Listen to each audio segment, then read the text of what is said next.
Current flow होने का condition क्या तेरे हिसाब से कि इलेक्ट्रॉन फ्लो होना चाहिए, लेकिन इलेक्ट्रॉन तो वैसे भी फ्लो होते हैं, electrons are always in the state of random motion. नहीं सर, ये मेरे हाथ में मेटल है, इसके अंदर इलेक्ट्रॉन्स है, ये हमेशा रैंडम मोशन में रहते हैं, तो क्या इसमें करंट फ्लो रहा है अभी?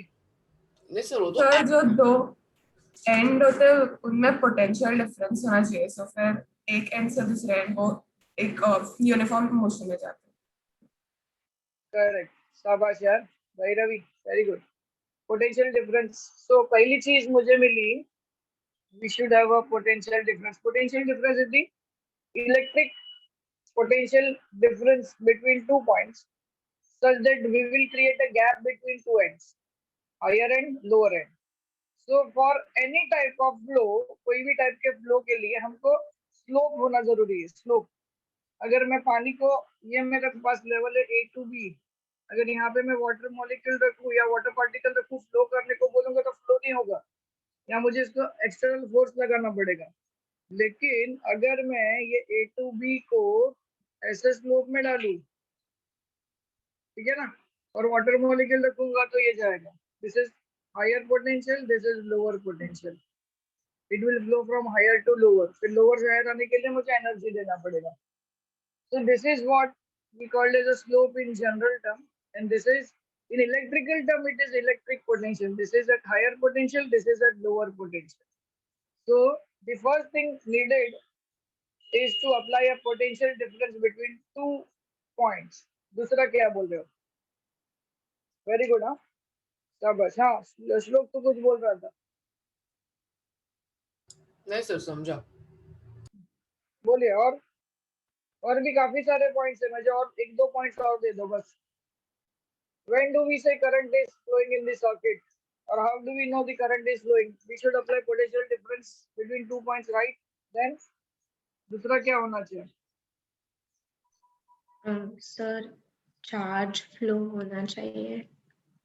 चार्ज फ्लो होने के लिए, चार्ज मतलब इलेक्ट्रॉन, इलेक्ट्रॉन फ्लो होने के लिए जो मेटल है उसके पास इनफ वैलेंस इलेक्ट्रॉन होने चाहिए। What do you mean by valence electron? Valence electron का मतलब क्या? सही। So the electrons in the last orbit of the atom. outermost shells. Yeah, very good यार। इलेक्ट्रॉन in outermost orbit, ये ज्यादा easy होता है Vaishnavi. Electron in outermost orbit can come out of the metal surface with less energy. Is it true? Yes sir. क्यों ऐसा? So because they are in the outermost orbit, so they don't have the nucleus is not that effective on those electrons. It is effective, but it is less effective. Electrostatic force It's between less nucleus effective and than the electron, it is less affecting. So उसको ज्यादा जोर से पकड़ के नहीं सकता, वो electronic force कम लगता है, तो इलेक्ट्रॉन इजीली बाहर आ सकते हैं।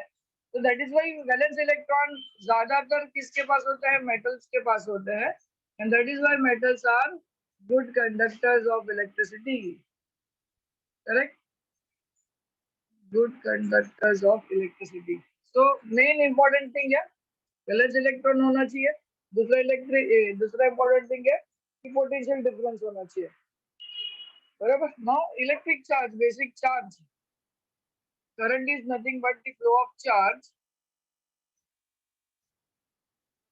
Current is nothing but the flow of charge with respect to time. Getting it? With respect to time. I is equal to charge is dq, di is the small current, dq by dt, or you can say I is equal to q upon t. Now ये जो current है वो सबसे पहले किसने ढूंढा था? Ampere नाम के फिजिसिस्ट ने ढूंढा था, तो यूनिट भी उसके नाम पे सर बता गया। इफ, हाँ बेटा, वो if डी q का is 1 मतलब क्या है? coulomb, क्या बोल रहा है? वो डी का मतलब क्या है? small part, derivative. Small current is small charge by small time. Rate of change बोलेंगे ना अपन, d by dx क्या होता है? डेरिवेटिव ना। yes. Rate of change, flow of this flow of charge with respect to time is dq by dt. Rate of change of q with respect to time is nothing but electric current. Small part, we can consider very small area, we can consider very small part in which current is flowing. Let us say ये conductor है पूरा, हाँ, infinite length का, मुझे इतने part में कितना current चाहिए, तो तू क्या बोलेगा, I current flow हो रहा है इतने part में, और यहाँ से यहाँ पे आने को कितना टाइम लगेगा, तो dt लगेगा. कितना चार्ज फ्लो हो रहा है, तो dq लगेगा, तो करंट कितना आएगा, di आएगा. समझा. बोलिए. Any question? No. No, sir. चलो अभी मैं ये रीड कर रहा हूँ, ध्यान से समझना. इंट्रोडक्शन 11.1. और आपको कोई भी किसी को भी कोई भी क्वेश्चन आएगा आप रोक देना. Valence electrons become delocalized when a large number of atoms come together in a metal. These are the conduction electrons or free electrons constituting an electric current when a potential difference is applied across it. Valence electron, when potential difference is applied across it, current को flow करने में help करते हैं या it causes the flow of current. Clear? 11.2 electric current. Consider a imaginary gas off both negatively and positively charge particle. देखो diagram में, एक बाजू नेगेटिव चार्ज है, एक बाजू पॉजिटिव चार्ज है, बीच में एक लाइन ड्रॉ किया है P करके. shows the negatively and positively charged particle flowing randomly in various directions across a plane P. In a time interval T, let the amount of positive charge flowing in the forward direction, that is plus 2, and amount of negative charge flowing in the forward direction is minus 2. Thus, the net charge flowing in the forward direction Q is plus Q minus Q. For a steady flow, this quantity is proportional to time T, and the ratio of Q by T is defined as current. I is equal to Q by T. SI unit of current is ampere. That has the charge of coulomb, 1 coulomb, and time for 1 second. Already written here. Okay. Respectively, let I be the current varying with time. Let delta Q be the amount of net charge flowing across the plane P from time T plus delta T. That is during the time interval delta T. Then the current is given by I L in unit length is limit delta T tends to 0 dq by dt. Here the current is expressed as the limit of delta Q by delta T, where delta T tends to 0. Current 0 नहीं हो सकता. Time 0 होगा तो सब कुछ 0 हो जाएगा.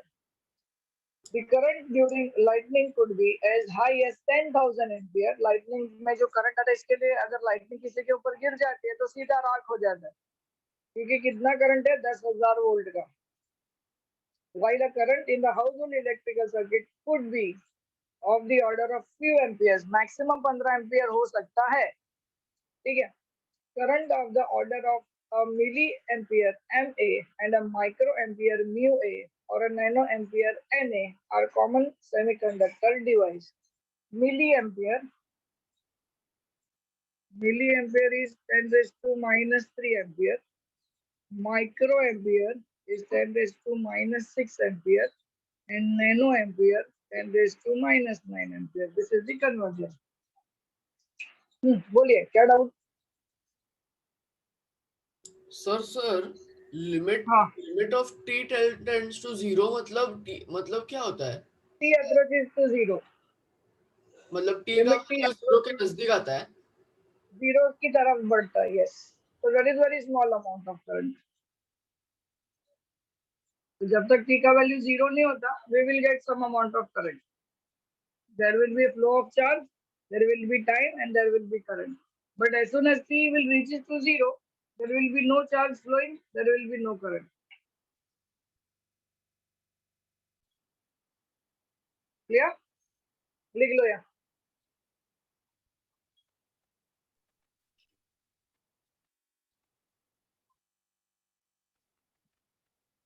ये लिख लो और बताओ मुझे, अभी भी कुछ पूछना है आपको तो.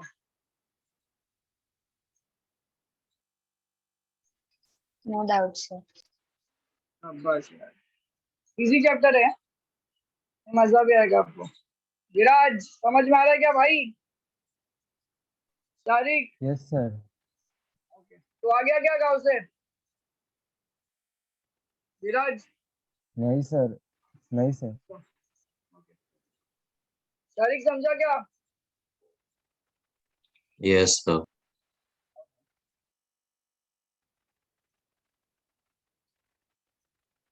श्रुति समझा?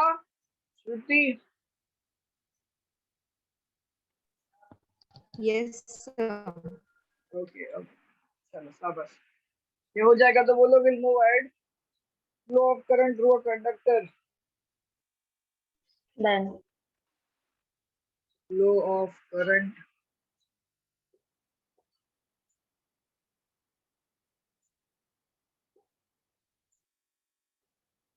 थ्रू कंडक्टर, कंडक्टर में से कैसे फ्लो जाएगा करंट का।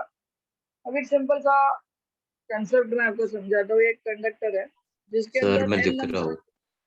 हाँ देख लो।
हो गया भाई?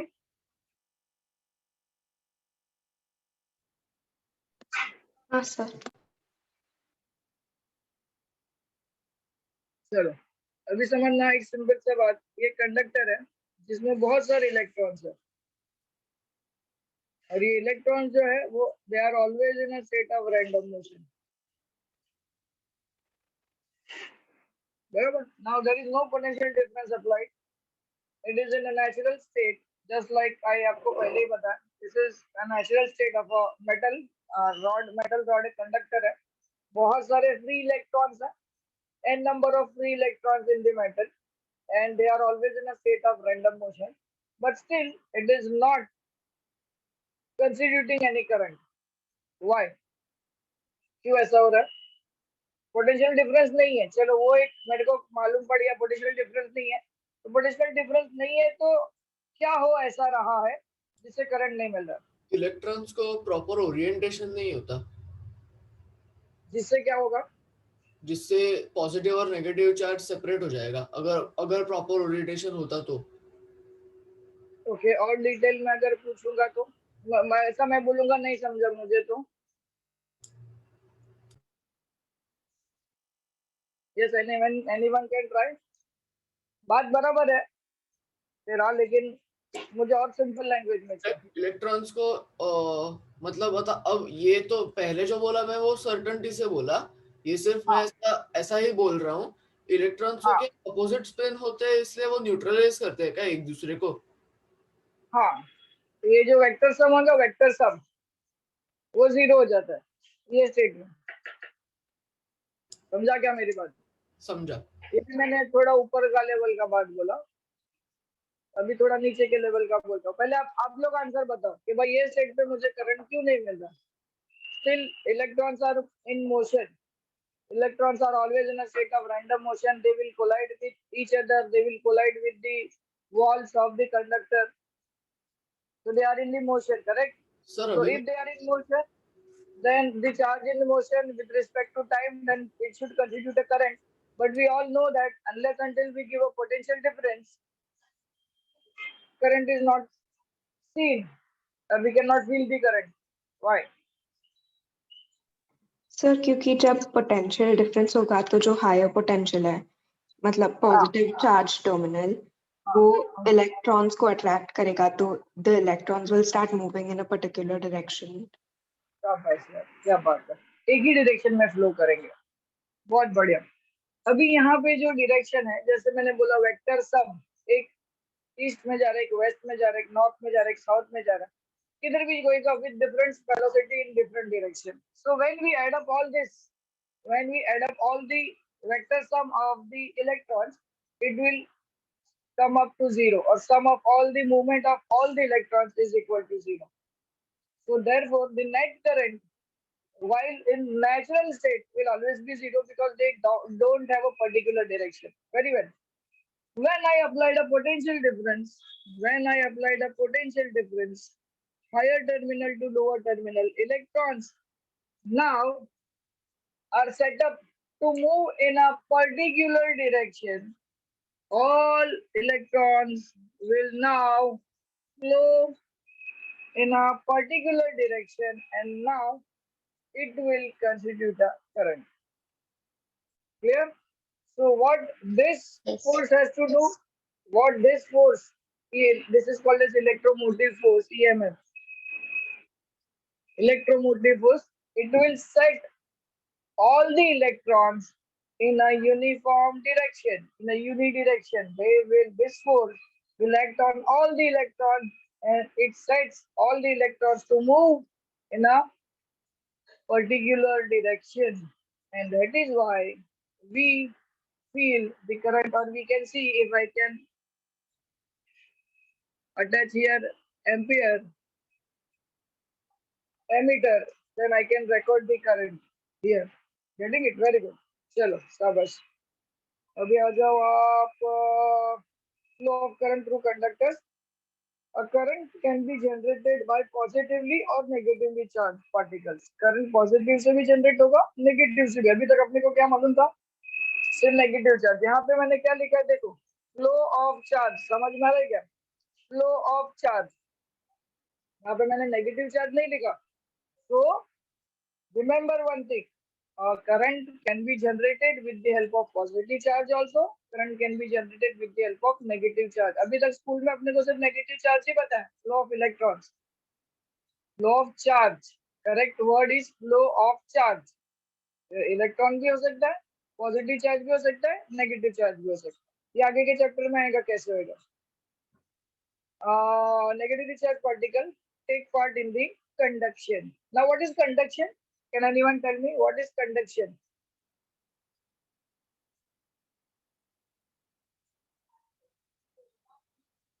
Come on yaar. Conduction? Flow of electrons. नहीं। Conduction?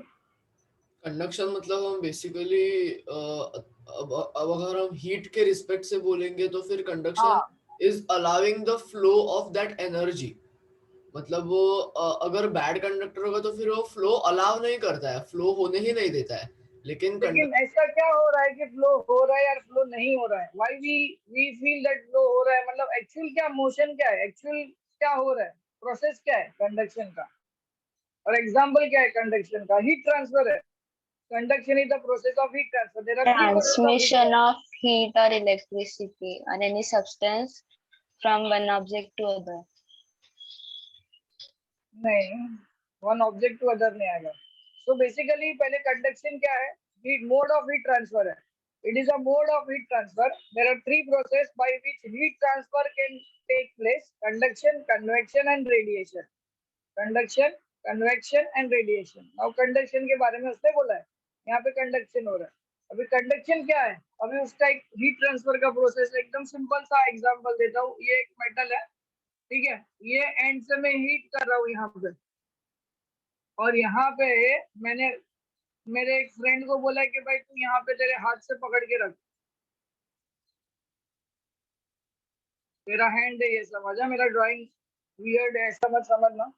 हैंड है ये मेरे दोस्त का, यहाँ से मैं गर्म कर रहा हूँ स्लो टेम्परेचर पे। थोड़े टाइम के के बाद इसको गर्म लगेगा क्या? ये मेटल का रॉड है, लगेगा गरम। गर्म लगेगा। क्यों गर्म? मैंने तो यहाँ पे गर्म किया, इधर थोड़ी गर्म किया। Heat क्योंकि transfers from colder to warm. Heat transfer हुआ।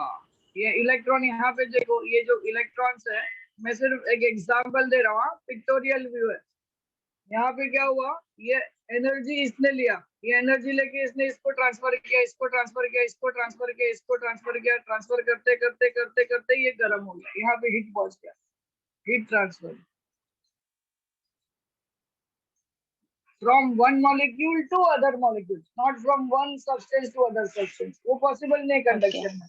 एक मॉलिक्यूल से दूसरे मॉलिक्यूल में हीट ट्रांसफर होएगा without actual movement of the electron. Actual movement नहीं है, सिर्फ ये क्या कर रहा है, मॉलिक्यूल नहीं मूव कर रहा है, मॉलिक्यूल हीट को ट्रांसफर कर रहा है। This process is called as conduction. चलो आगे बढ़ते हैं। These electrons flow and generate the net current under the action of an applied electric field EMF. As long as a steady field exists, the electrons continue to flow in the form of a steady current. Such steady electric fields are generated by cells or battery. This is a cell or battery. ये क्या करेगा, EMF generate करेगा, EMF generate होगा, electron को energy मिलेगा, electron energy मिलने से वो हर इलेक्ट्रॉन एक ही डायरेक्शन में घूमेगा, ये जाएगा।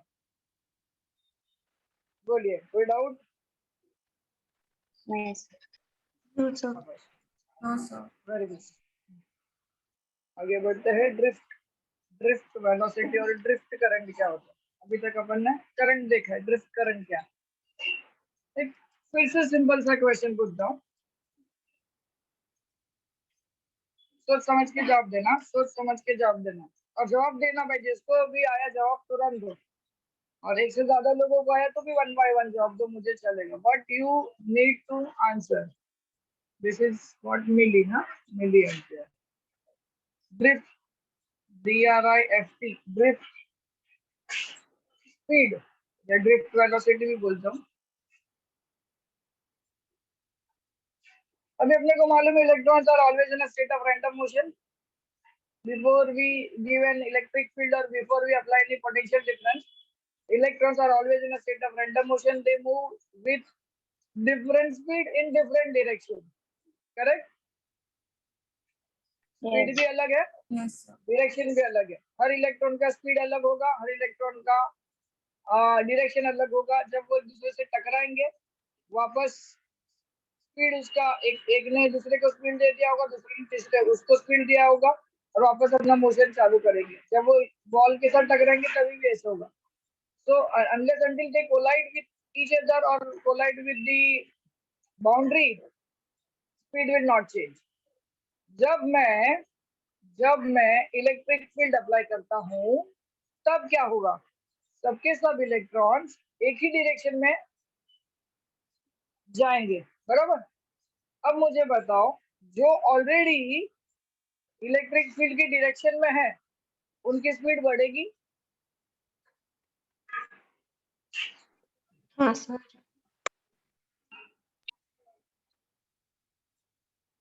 मैं 4-5 ही लेता हूँ। ये इस तरफ जा रहा है, ये इस तरफ जा रहा है, ये इस तरफ जा रहा है, ये इस तरफ जा रहा है, ये इस तरफ जा रहा है। ये दिस आर इलेक्ट्रॉन्स। हाँ,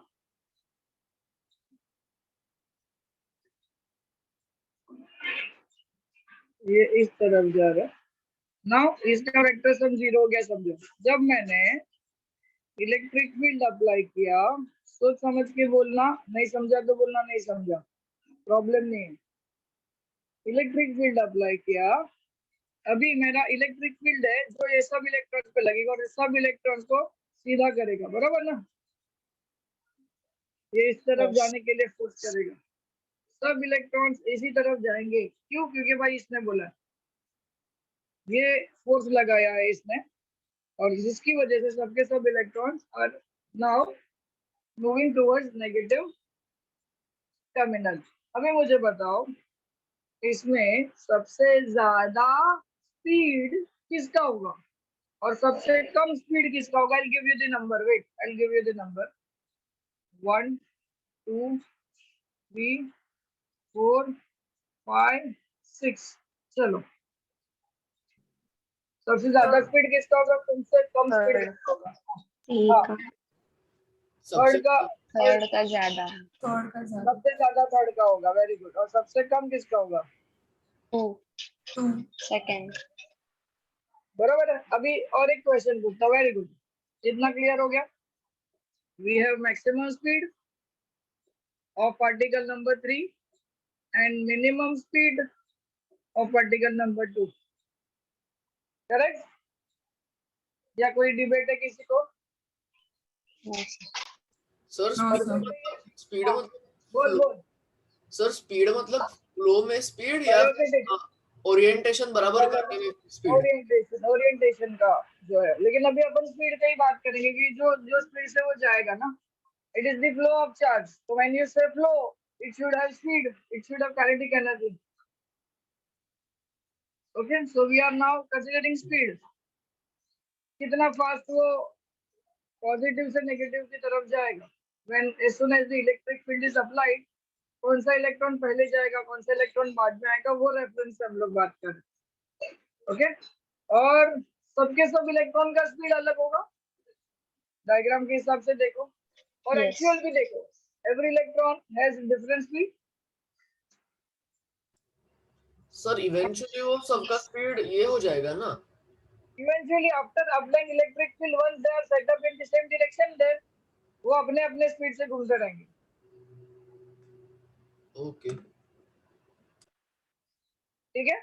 तो ये जो concept of a different speed है, the concept of different speed is called as a drift velocity और अ ड्रिफ्ट स्पीड। ध्यान से सुनना। सेम एग्जांपल उसने भी लिया है। See the figure 11.2 and 11.3. चलो, now let us have look 11.4 drift speed. Imagine a copper rod with no current going through it. 11.2 shows the schematic of a conductor with 3 electrons in a random motion. There is no net motion of these electrons in any direction.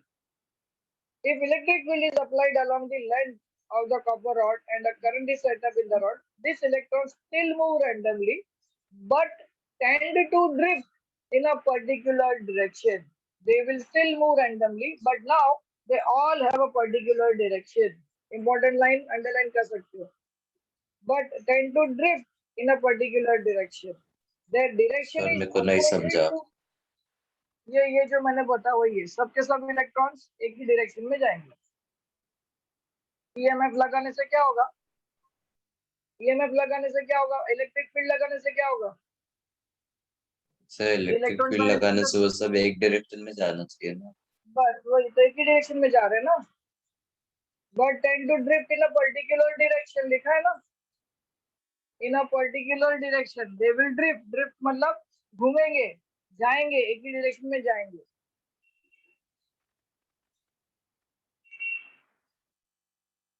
बोल, क्या नहीं समझा वो बोल। फिर भी randomly क्यों लिखा है? रेंडमली आएगा ना, हर एक का स्पीड थोड़ी सेम रहेगा। हर एक इलेक्ट्रॉन अपने अपने एनर्जी से, स्पीड से वो मूवमेंट में जाएंगे। हर इलेक्ट्रॉन एक साथ जाएगा कि एक ही इलेक्ट्रॉन जाएगा? तो randomly is for speed and not for direction. Correct. Direction तो पर्टिकुलर ही हुआ ना यार, डायरेक्शन तो सेम ही है, स्पीड ही अलग होगा खाली। डायरेक्शन तो कंपलसरी ये ऐसे ही घूमेगा। ही हैज नॉट चॉइस, कोई चॉइस थोड़ी उसको। ईएमएफ लगाने के बाद डायरेक्शन तो सेम ही है, तो एक ही चीज डिफर करेगा, speed. Okay sir. The electrons under the action of applied electric field drift with a drift speed Vd. The drift speed in a copper conductor is of the order 10⁻⁴ meter per second to 10⁻⁵ meter per second. Underline करके रखो। Whereas the electron random speed is 10⁶ meter per second. Electron का speed कितना है देखो, 10⁶। और drift speed कितना है 10⁻⁴ और 10⁻⁵। इसके लिए हम लोग इसको निग्लेक्ट करते हैं और इसकी वजह से अपने को लोअर स्टैंडर्ड में इसके बारे में कुछ बताया नहीं गया because it can be neglected. इसके लिए हमने अभी तक इसके बारे में कभी सुना नहीं है। Okay, how is the current through a conductor related to the speed of electron? ये क्वेश्चन आया होगा आपके दिमाग में। तो फिर ये सर करंट का और इसका क्या रिलेशन है, क्या कनेक्शन क्या है, अभी समझना ध्यान से।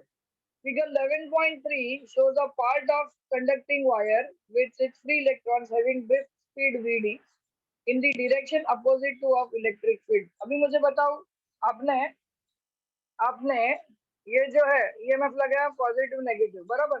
अभी ये आपने स्पीड ये दे दिया, लेकिन इलेक्ट्रॉन का मूवमेंट कहाँ पे होगा? एक्चुअली इलेक्ट्रॉन का मूवमेंट कहाँ पे होगा? ये इलेक्ट्रिक फील्ड का मूवमेंट होगा, ये इलेक्ट्रिक फील्ड हो गया। इलेक्ट्रिक फील्ड समझा क्या? इलेक्ट्रिक फील्ड का Yes. डायरेक्शन, इलेक्ट्रॉन का मोशन क्या होगा? फ्रॉम नेगेटिव टू पॉजिटिव ना। Negative to positive. Electron move in Yes, opposite Opposite. Direction. हाँ. Yes. Electron always move from negative to positive. It is in Negative to positive. reverse direction, opposite direction of applied electric field. Electron will always move in opposite direction of applied electric field. आगे बढ़ते हैं। Opposite to electric field. It is assumed that all electrons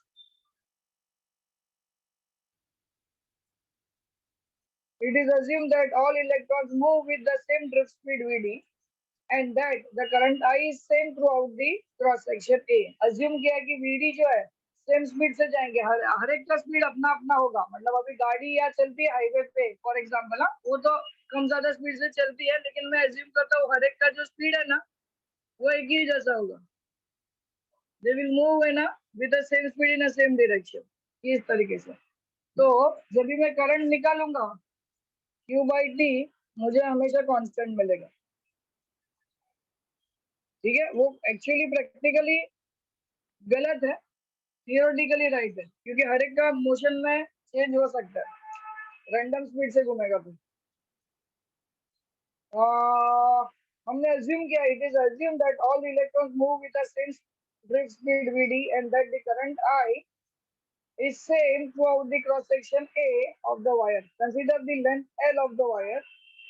Let small n be the number of free electrons per unit volume of the wire. Then the total number of electrons in the length L of the conducting wire is n into A into L.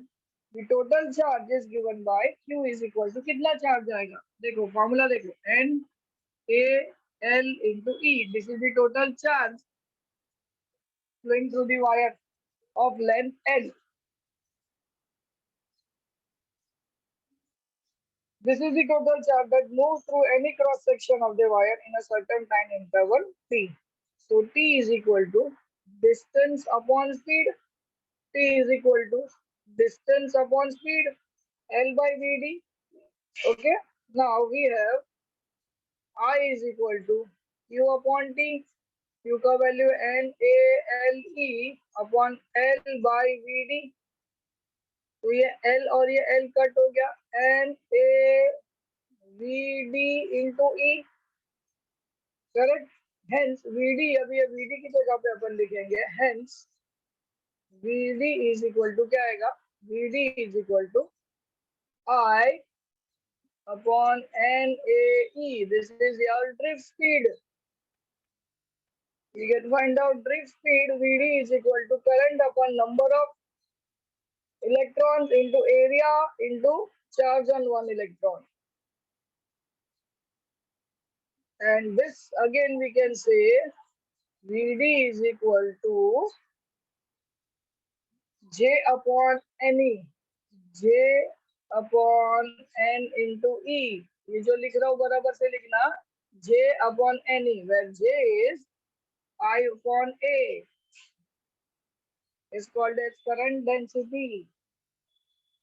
ये निकाल देता हूँ, और क्या आपको question है आप पूछ सकते हैं।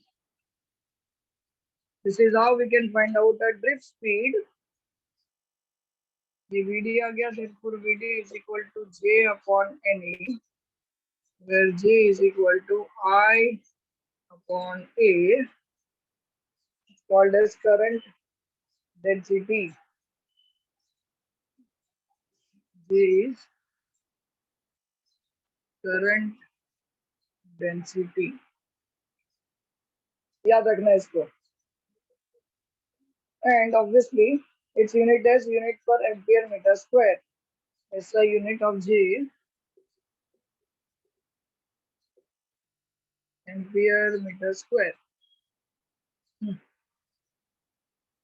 लिखो और बताओ क्या नहीं समझा.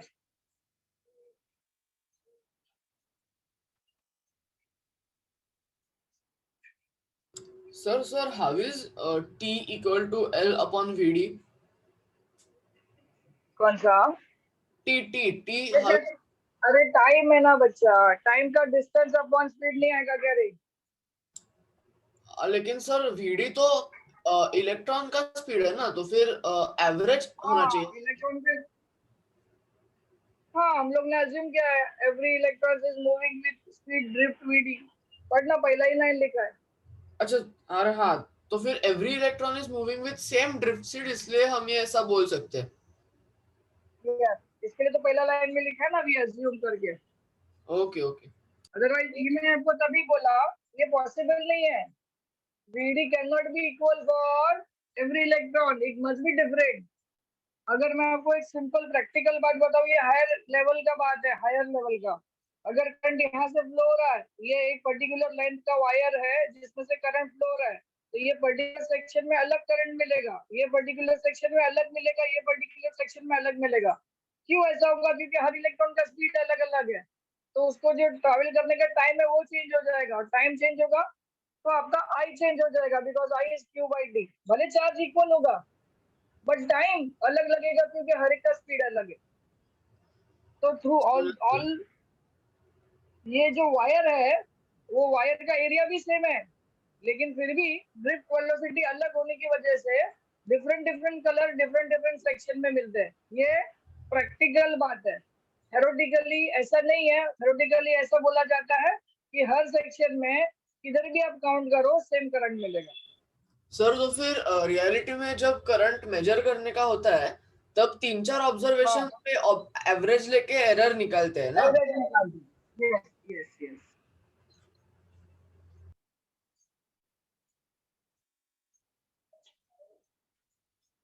हम लोग वो निग्लेक्ट कर देते हैं, VD निग्लेक्ट करते हैं, बिकॉज VD बहुत कम कंट्रीब्यूट करता है, but we can not neglect that. ठीक है, अभी चलता है, इतना डिटेल में वो नहीं पढ़ा रहे अपने को.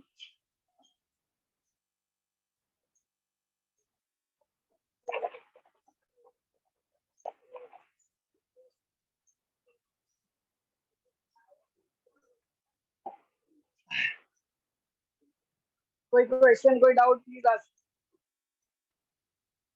Yes, sir.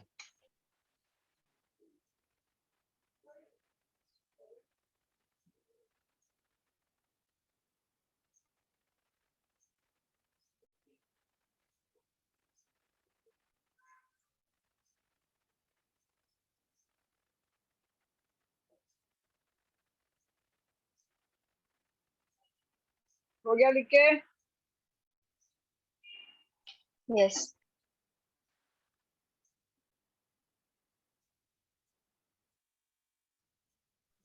Yes, sir. चलो, कोई क्वेश्चन है? सारी कोई क्वेश्चन? विराज, श्रुति, No, भैरवी, sir. निधि? No, No, sir. sir. No, sir. शाबाश. विराज, वैष्णवी, सही. No, sir. No questions. चलो बढ़िया, आगे जाते हैं. अभी एक काम करो, आप 11.1 सॉल्व एग्जांपल 11.1 और 11.2 गो थ्रू करो.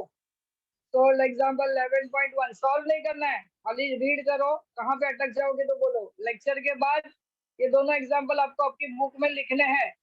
क्वेश्चन मत लिखते बैठना, सीधा आंसर लिखो चलेगा, और कैलकुलेशन आपको खुद से करना है. अभी सिर्फ मैं आपको गो थ्रू करने बोल रहा हूँ.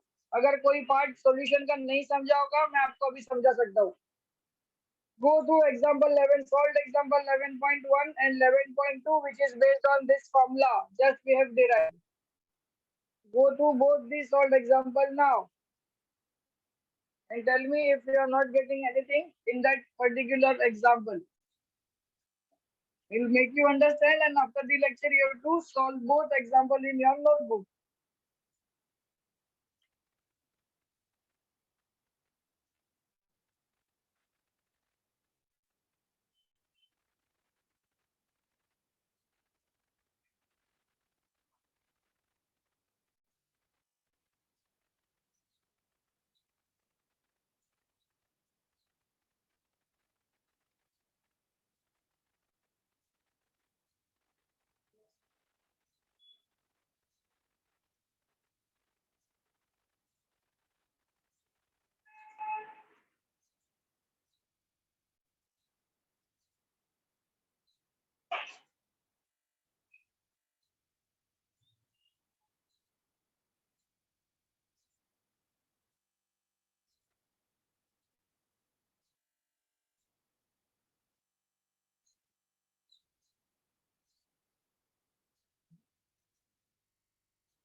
हो जाएगा तो बोलो.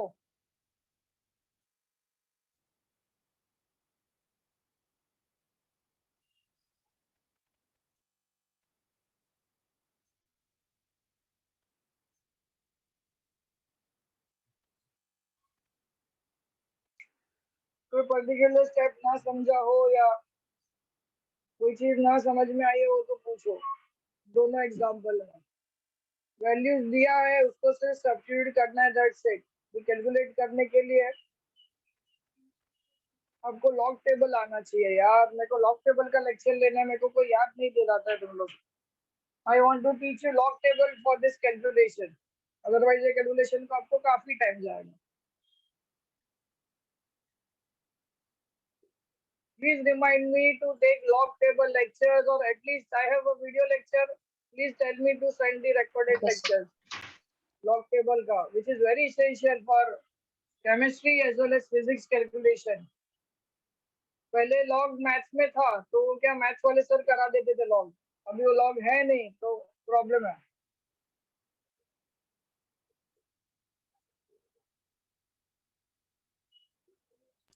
हो गया सर. हो गया? कोई क्वेश्चन है?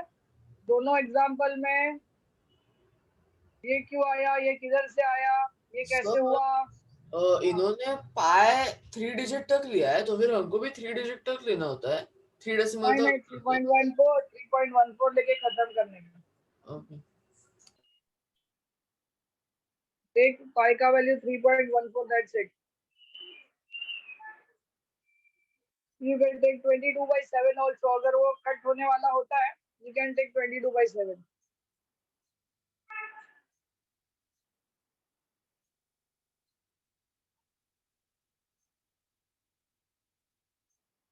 कोई डाउट किसी को? सॉल्व एग्जांपल No, में sir. बस आगे बढ़े. सारिक हो गया, आगे बढ़े. कोई डाउट है? No, sir. सारिक कोई डाउट बेटा?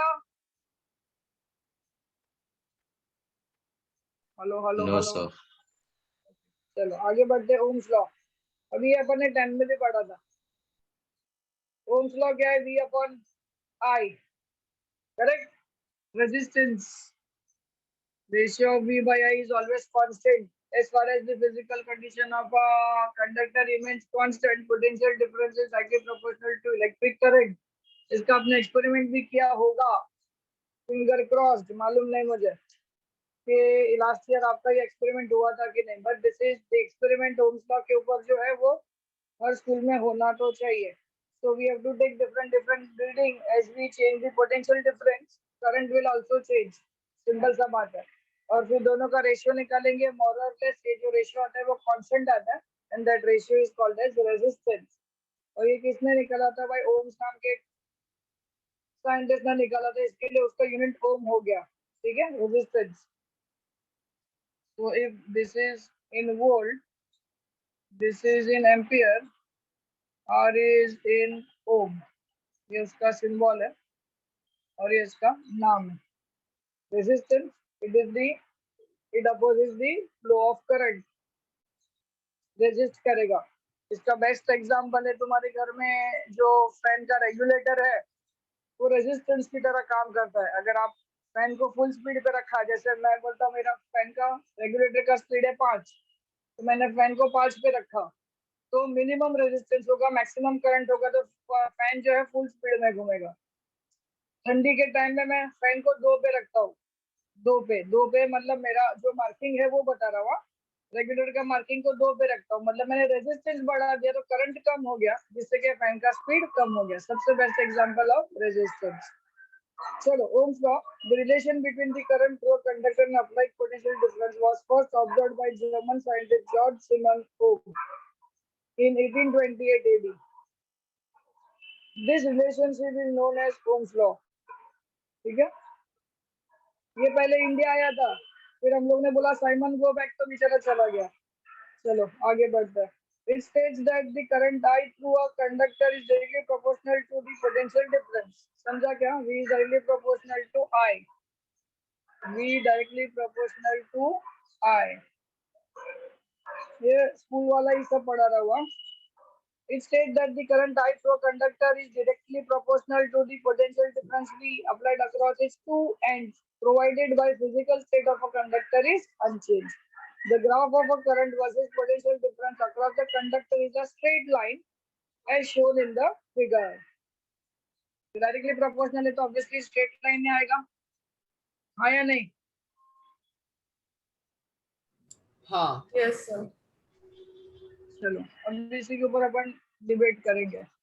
आप लोगों ने हाँ बोला है, अभी घूम मत जाना। आइडियल कंडीशन लिखा है, आइडियल, और गुड कंडक्टर के लिए उसने इस हो जाएगा ये गुड कंडक्टर। सर उतना भी नहीं लिखा है उन्होंने, ऐसा कैसे हो सकता है सर? ठीक है, तो इसके ऊपर ऐसा सीधा ऊपर गया तो फिर तो वो इन्फिनिटी के पास टेंड करेगा ना। एक ना डायग्राम बराबर मैंने बनाया, ये करंट है और ये V है, ये कर्व है, स्ट्रेट लाइन, यहाँ तक स्ट्रेट लाइन है, फिर थोड़ा सा कर्व हो जाता है, सीधा नहीं जाता। सीधा जाएगा तो आइडियल हो जाएगा, और थोड़ा सा यहाँ से डाइवर्ट हो जाएगा तो ये गुड कंडक्टर है।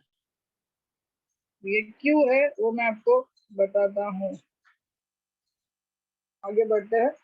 Generally, I is directly proportional to V. V is equal to IR. We can also say V is equal to IR or R is equal to V upon I. Where R is the proportionality constant and is called as resistance of the conductor. Unit of the resistance is ohm. That is 1 ohm is equal to 1 volt upon 1 ampere. If potential difference of 1 volt across a conductor produces a current of 1 ampere through it, then the resistance of the conductor is 1 ohm. The reciprocal of resistance is called as conductance. Important mark करो. Important. Reciprocal of resistance ये MCQ में आएगा. Resistance का reciprocal. Reciprocal of resistance is conductance. Reciprocal of resistance is conductance. लिख लो ये. C is equal to 1 upon R. And the unit of conductance is ohm raised to -1. SI unit ही होगा obviously. SI unit of conductance is Siemens. Is Siemens or ohm raise to -1 reciprocal है ना इसके लिए, SIEMENS।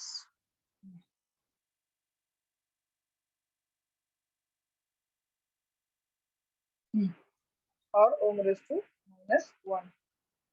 11.3 देखो, छोटे बच्चे के लिए देके रखा एग्जाम्पल। V दिया है, R दिया है, I दिया है, करंट दिया है, V दिया है, R फाइंड करना। 11.3 भी देख लो, ये भी लिख लो। और कोई क्वेश्चन है तो पूछो। Physical origin of physical origin of Ohm's law.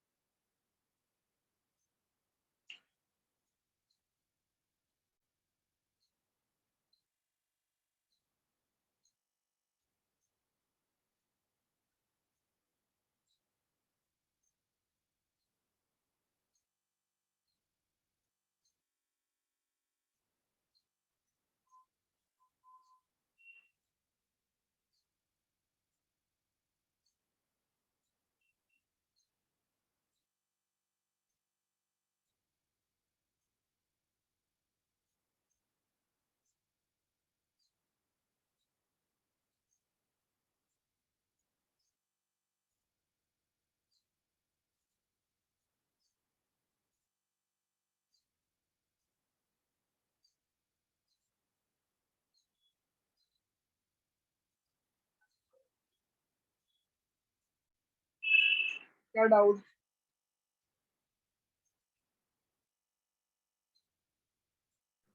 No doubt, sir. या इसके बारे में अपन ने बात करने की बाकी है, देखेंगे अपन।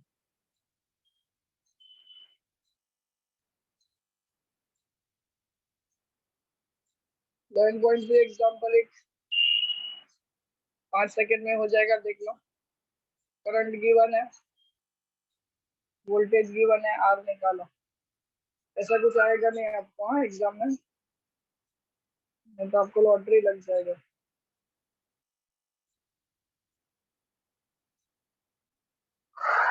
चलो आगे बढ़े।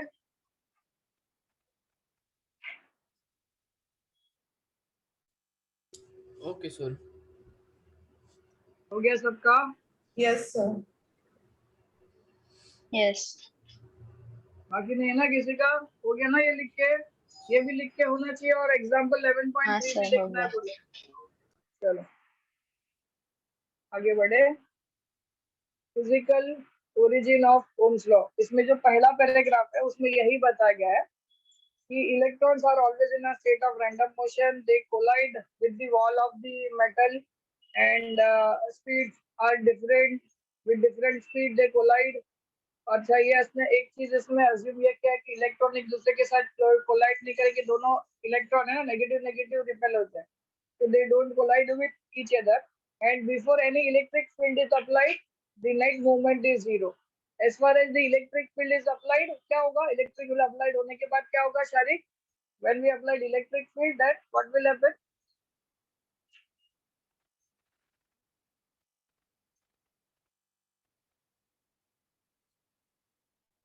हेलो शारिक, सब एक डायरेक्शन में हो जाएगा सर। क्या बात? इलेक्ट्रिक फील्ड अप्लाई करने के, जो इलेक्ट्रिक फील्ड अप्लाई होने के बाद जो भी इलेक्ट्रॉन है सबके सब एक डायरेक्शन में जाएंगे। दे will move towards the move in the same direction. लेकिन उसका डायरेक्शन क्या होगा? इलेक्ट्रिक फील्ड से अपोजिट होगा या इलेक्ट्रिक फील्ड का डायरेक्शन होगा?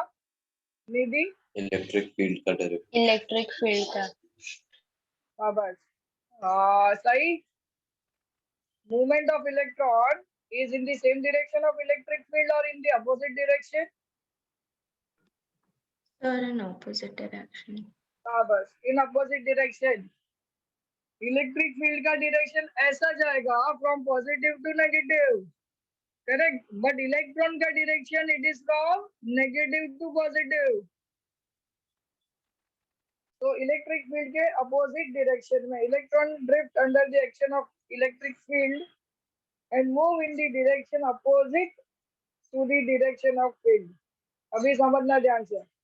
फोर्स लगेगा, ईएमएफ लगेगा EMF is nothing but electric field will apply force on every electron and that is electromotive force. ये पहले भी मैंने बताया था EMF, that is electromotive force. Now this force is because of the electric field applied, so we can say electric field is equal to force into charge.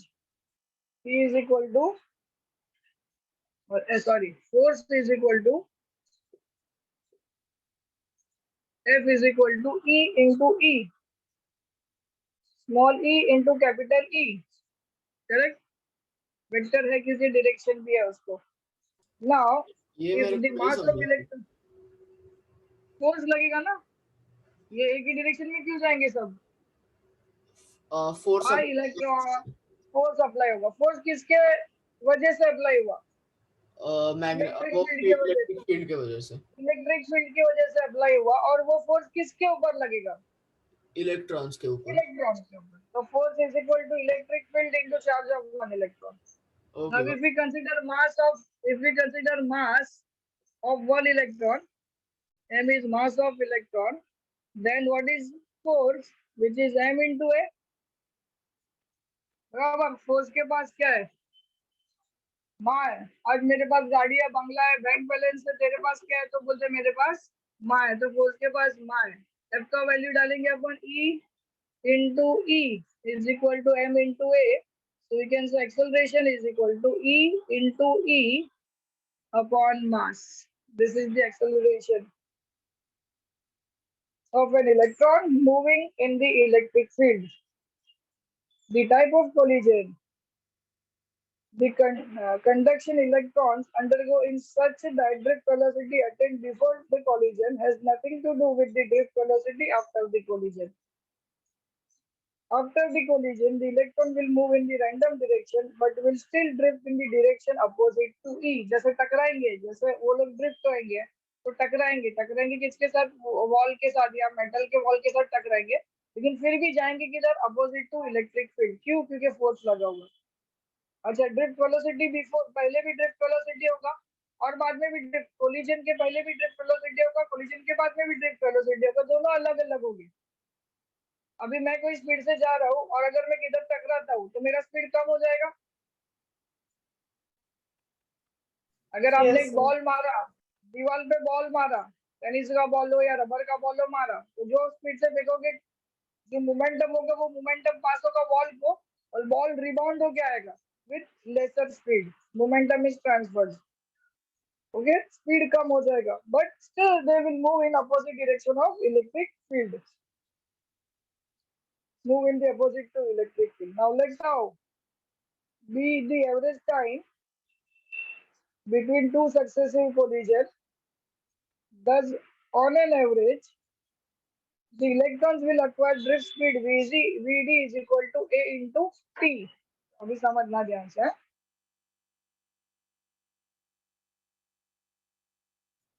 यहाँ तक कोई question है तो पूछो. यहाँ तक कोई क्वेश्चन है तो पूछो. No, sir.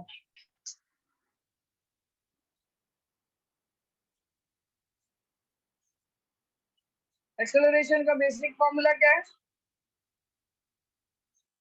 एक्सेलरेशन का basic formula change in velocity Changing velocity. upon time. Correct? Now here I'll say change in velocity is Vd and time is ये लिया मैंने. So Vd is equal to A into T. Correct? जो अपन ने पहले equation लिया था acceleration का, वो इसमें पुट कर देता हूँ. Vd is equal to acceleration का वैल्यू क्या है? एक्सेलरेशन का वैल्यू है E into E, एक ही जगह पे, divide by M into T. ये आ गया मेरा drift speed under the influence of electric field. अभी पहले वाला जो अपना इक्वेशन था इसको मैं दे देता हूँ इक्वेशन नंबर 1. वी हैव पहले वाला इक्वेशन Vd का अपन ने फॉर्मूला डिराइव किया था, वो बताओ. Vd इज इक्वल टू क्या है? In form of J upon N E. J upon N E. Now, if we consider 1 and 2, ये भी PD है, ये भी PD है. So E into T upon M is J upon NA. Correct? So we can say E is equal to, यहाँ से मैं electric field निकालता हूँ, तो ये आएगा, क्या आएगा, M into J, ये नीचे जाएगा ना, M Yes. upon, ये M ऊपर जाएगा, NE square into J into T.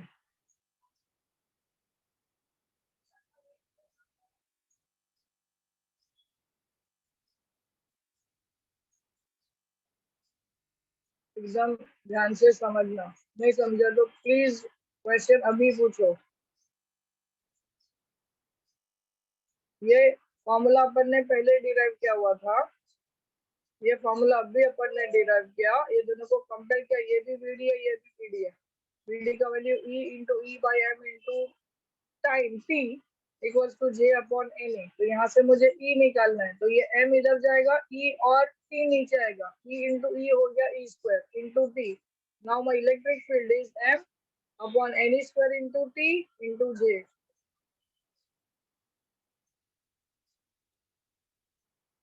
Now we can say E is equal to rho into J, where rho is resistivity of the material. So rho is equal to J और J cut हो गया, M upon NE square into T. Rho is resistivity of a material. For a given material, M and E square and T will be constant and rho will also be a constant. So rho is independent of E. Rho is independent of E. The external applied electric field.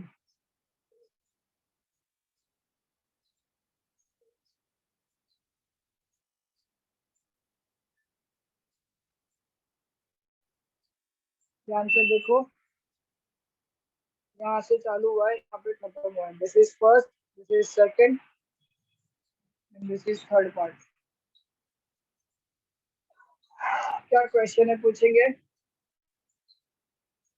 क्या part नहीं समझा? क्या question है? अब भी पूछो, मैं बता रहा हूँ, मैं बार बार पूछ रहा हूँ, नहीं समझा होगा पूछो. इसमें कोई भी डिफिकल्ट पार्ट नहीं है. सबसे पहले अपन ने क्या लिया, force is equal to electric field into charge. फिर where, because where mass of electron is m, force के पास मास है, force is equal to m into a. F का वैल्यू है E into E is equal to M into A. तो A का वैल्यू मिला E into E upon M, where E electric field है, ये चार्ज है और ये मास ऑफ इलेक्ट्रॉन है. Now we know that acceleration is change in velocity upon time. Change in velocity है, ड्रिफ्ट वेलोसिटी vd, टाइम है t, बराबर है. So vd is equal to a into t. vd का formula क्या है? vd का formula e into e, यहाँ पे a का वैल्यू डाल दिया, a का value e into e upon m into t. ये क्वेश्चन नंबर 1. अपन ने अभी थोड़ी देर पहले vd का फॉर्मूला डिराइव किया था, j अपॉन ne. ये दोनों को कंपेयर किया, ये और ये vd है, तो ये दोनों इक्वल हो जाएंगे. तो e into e upon m into t is equal to j upon ne. यहाँ से मुझे e का वैल्यू मिलेगा, तो ये m ऊपर जाएगा और ये e into t नीचे आएगा. तो m NE square T into J. But we have rho into E is equal to rho into J, where rho is resistivity of the material. तो यहाँ E की जगह पे rho into J डाला, ये J और ये J कट हो गया, तो बचा M into M upon NE square into T. And यहाँ पे rho और E का कोई रिलेशन नहीं है, तो rho is independent of E. हाँ बोलिए, कोई कुछ बोल रहा? नहीं सर. हाँ बस. कोई क्वेश्चन, कोई doubt? Please ask. Sir example 11.3 में R is equal to V upon I, तो वो V3 कैसे हो गया? एक मिनट मेरे को देखना है.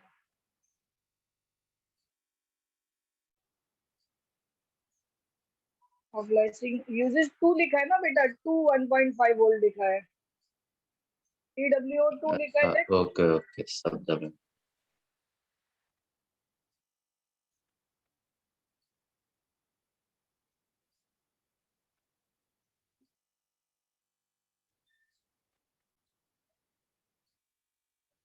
इसमें कोई डाउट, इसमें कोई क्वेश्चन?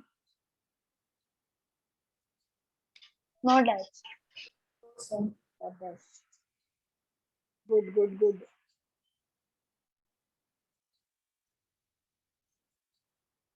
देख लो आराम से, स्टेप बाय स्टेप जाओ, क्या डाउट है, क्या क्वेश्चन है, पूछो। जितने क्वेश्चन पूछोगे उतना ज्यादा क्लियर होएगा। Please ask the question.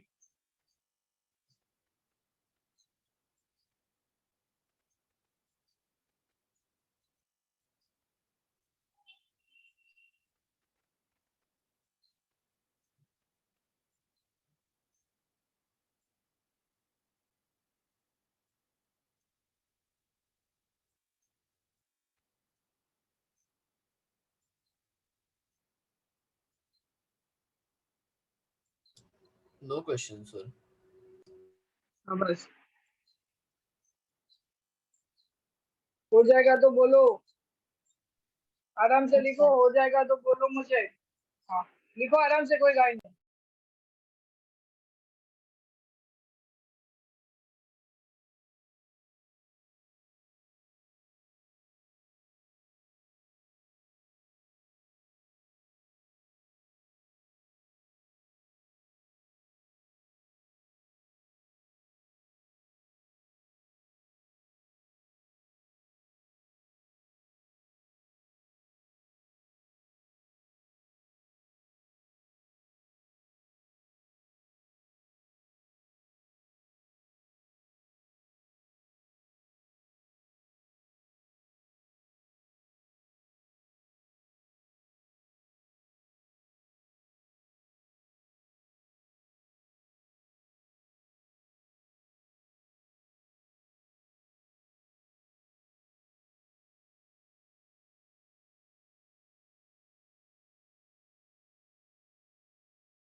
हो जाएगा तो बोलो। हाँ मैं आप लोगों के लिए वेट कर रहा हूँ।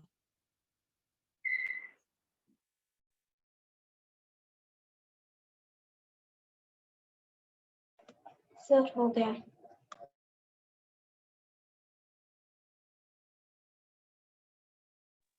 भाई सबका होने दो, सबका हो गया तो बोलो। Okay, sir. हो गया सर। हो गया सर। हो गया, चलो आगे बढ़ते हैं। नहीं आगे नहीं बढ़ते, फिर आधा छोड़ना पड़ेगा। Let us stop here. Next time we'll start limitation of Ohm's law and electric power and energy. Limitations of Ohm's law से next lecture में चालू करेंगे। Okay Okay, sir.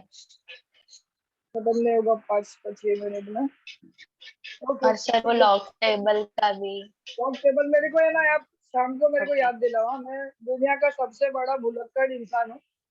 श्लोक को चाहिए तो पूछ लो। Okay, sir. लोग को एक्सपीरियंस हुआ है, मेरे को उसने 2-3 बार याद दिलाया। मैंने लेक्चर भेजा उसको, लेकिन वो लेक्चर उसको काम का नहीं था। मेरे को रिमाइंड कराते रहो। मैं बहुत नरेंद्र Okay, sir. मोदी के बाद नहीं बिजी हूँ दुनिया का, तो मेरे को रिमाइंड कराते रहो तो मैं भेज दूंगा। ठीक है, Okay, sir. Bye bye bye. चलो Bye, एक sir. बार पूरा रीड कर लेना, एक बार पूरा रीड करना। 3 होमवर्क सम्स है वो लिखने हैं आपको। Yes. तो मतलब वो Yes, सॉल्ट sir. एग्जांपल का ही है ना सिर्फ? Examples. सॉल्ट हाँ सॉल्व एग्जांपल का है एग्जाम्पल ना? हाँ फॉर एग्जांपल 3 है, 11.1, 11.2, 11.3, बस वो खाली बिना Yes. देखे लिखना, कैलकुलेशन खुद से करना, बस ये है मेरा मोटिव। Okay. ओके सर ठीक है, Okay, sir. ऐसा Bye. Bye, sir. Thank you. Bye, sir. Bye. Bye.